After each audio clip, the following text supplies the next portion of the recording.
Hey everyone! Welcome back to the Daily Dialogue. I'm Daniel. And I'm Sophie. Today, let's slow down, take a deep breath, and talk about nature, one of the simplest and most beautiful topics in English conversation. Whether it's a walk in the park, a mountain trip, or just looking out the window at a tree, nature brings us peace, and it brings amazing vocabulary and stories to share. We'll explore words and phrases, share personal stories, explain idioms, dive into grammar, talk about culture, do pronunciation practice, and finish with a quiz and a writing challenge. And remember, if you love what we do, please subscribe, share this episode, and tell us your favorite nature memory in the comments. Let's build your word bank. Repeat these after us, out loud. Forest, woods, jungle. Mountain, peak, hill.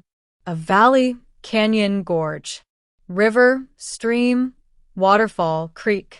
A lake, pond, marsh. Beach, shore, coastline. Meadow, field, grassland. A wildlife, flora, fauna. Now, add adjectives. Peaceful, tranquil, serene. Majestic, breathtaking, awe-inspiring. Lush, green, dense. Rugged, remote, untouched. Practice combining them. A rugged mountain range. A lush green valley. A peaceful lakeside view.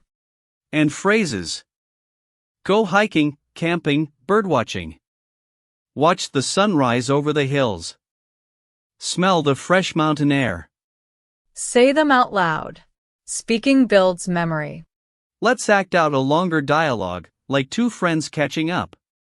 Hey Sophie, did you do anything outdoors last weekend? Yes. I went hiking in the national park.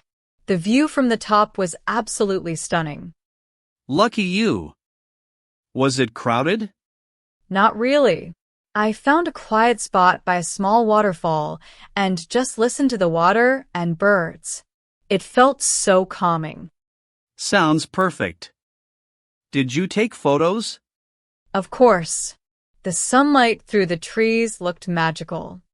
Now let's repeat key phrases for pronunciation. Absolutely stunning, stress on stun. Felt so calming, soft L sound. Sunlight through the trees, linking sounds. Record yourself saying them. Play it back and notice your intonation. Here's a true story. Years ago, I went on a weekend hike with friends. We were so excited that we forgot to bring a proper map. That already sounds dangerous. At first, it was great, birds singing, leaves rustling, and sunlight dancing on the path. But then we took a turn we thought would lead to the waterfall, and it didn't. So you got lost? Exactly. After a while, the trail disappeared, and everything looked the same: trees, rocks, bushes. It felt endless. That must have been scary. It was. But we heard the faint sound of water, a stream. We decided to follow it, thinking it might lead back to the main trail. Smart move. After about 2 hours, tired and scratched up, we finally found a signpost. Best feeling ever. Now, every time I hike, I respect nature and bring a map. Great vocabulary to note. Rustling leaves, signpost, trail, endless forest. Use them in your own stories. Different cultures connect with nature in unique ways. For example, in Japan, forest bathing or Shinrin-yoku is about slowly walking in the woods, breathing deeply, and relaxing your senses. In the Nordic countries, there's friluftsliv, open-air life. It means going outdoors daily, even when it rains or snows. In the US and UK, hiking and weekend camping trips are common family activities. People pack lunches, pitch tents, and tell stories around the campfire.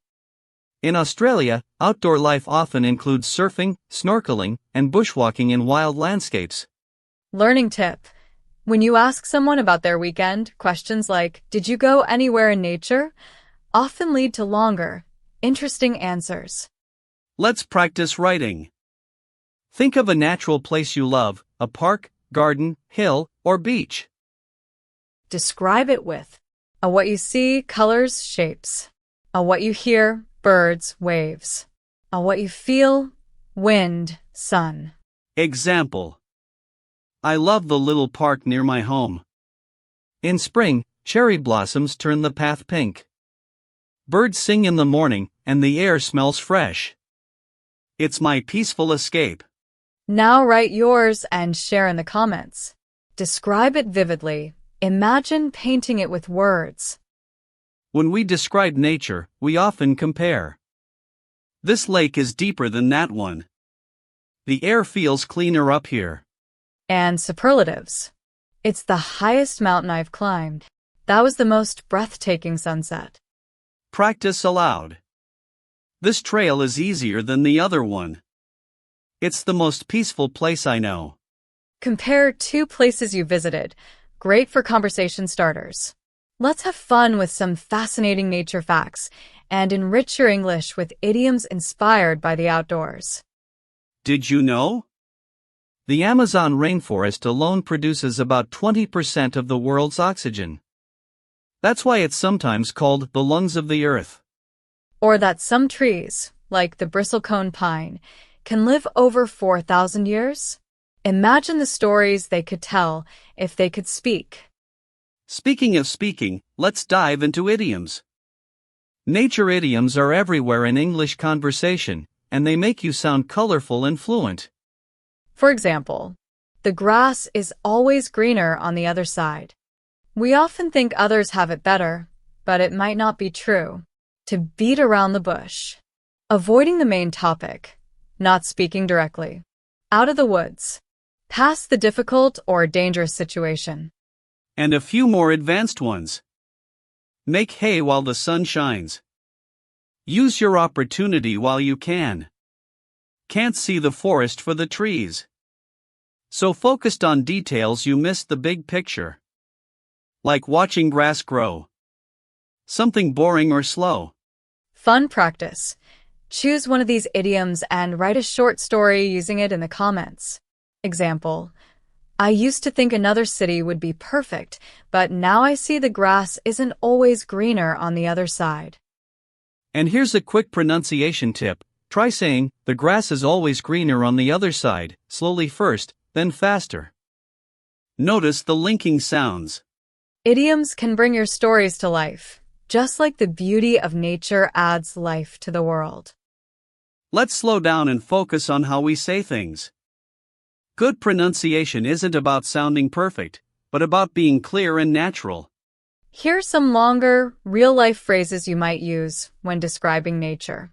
Repeat after me, then practice on your own. I love the sound of rustling leaves in the morning breeze.